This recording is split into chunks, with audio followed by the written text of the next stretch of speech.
bazalwane umusa kakhulu. Yes. Mina ngisuka ekhaya nje ngithi ngizokhonza.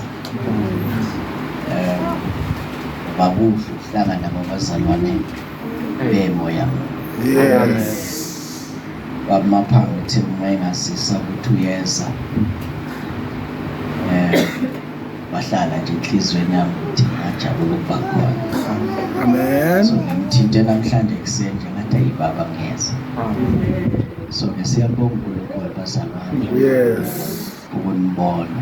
Bengicela nje ukusho ukuthi lamazwi akhulunywa kwamaphanga bazalwane ayiqiniso.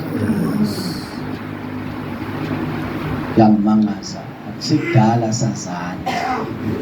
Kodwa izinto azikhulumayo kwamaphanga izinto uNkulunkulu azikhuluma kimi. Kwabiza ukuthi sizenze. Ezinye zisalwa nokuzenza ngoba usanda ukuzisho. Yes. So ngiyanicela bazalwane egameni leNkosi uJesu niwathathe lamazwi. Niwagcine enhliziyweni. Silwele ukuwaphila. Ngoba izwi lakhe liyiqiniso. Amen. Ngizocela nje bazalwane kunamazwi engicela ukuwafunda nje lapha encwadini kaMatthew. Matthew chapter 5. Matthew chapter 5. Cela nje ukufunda mhlawumbe ivesi elilodwa nje bazalwane. Amen. Verse 20. Verse number 20. 20.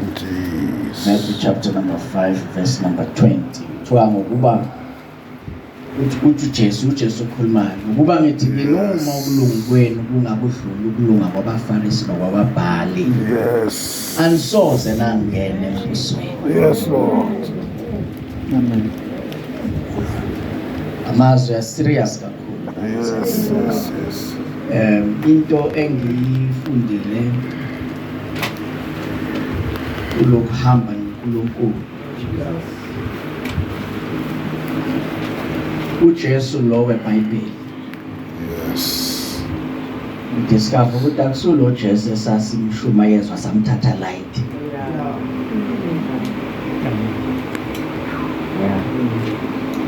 Ulula ukuthi umuntu ajoyine isonto labazalwane. Uthatha membership, akhonze iminyaka, athola ikhundla. Kodwa masuhlala ufunda lo Jesu. Uthola ukuthi hayi man ngathi akusuye lo ngamamukela. Ayiqiniso lamazwi bazalwane athi ngenani ngesana elincane. Lincane ngempela. Yebo.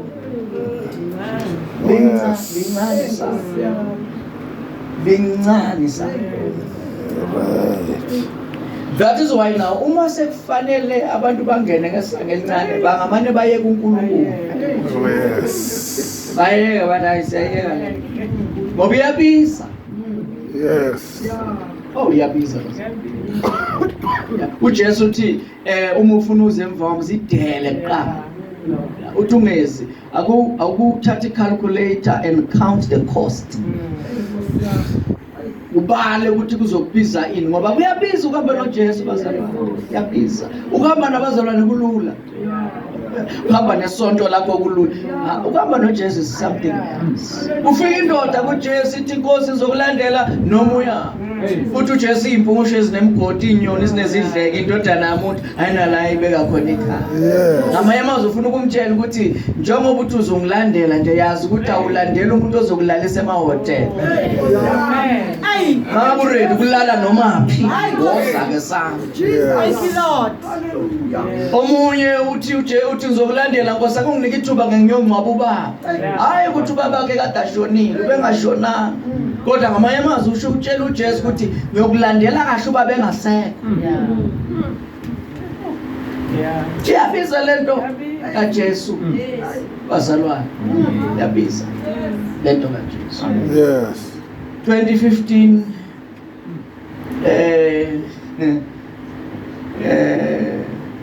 uNkulunkulu wangihlupha nje bazalwane.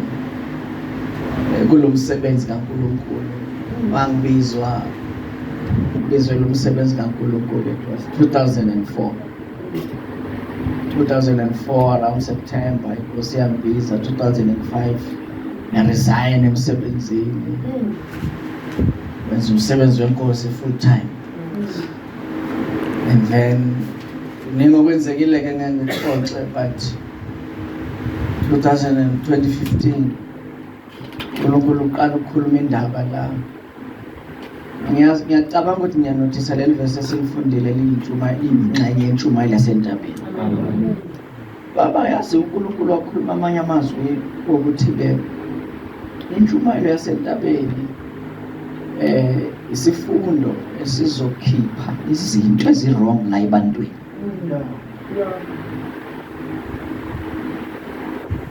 Angizange understand until ngihlale ngifunda.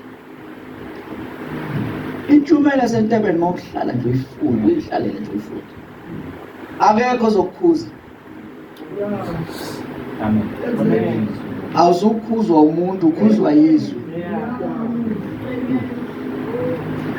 Uma uqala nje lithi iBhayibheli uverse number 1 ukuthi uJesu wabona ixuku wakhuphuka intaba esehlezi phansi abafundi bakhe bezamile.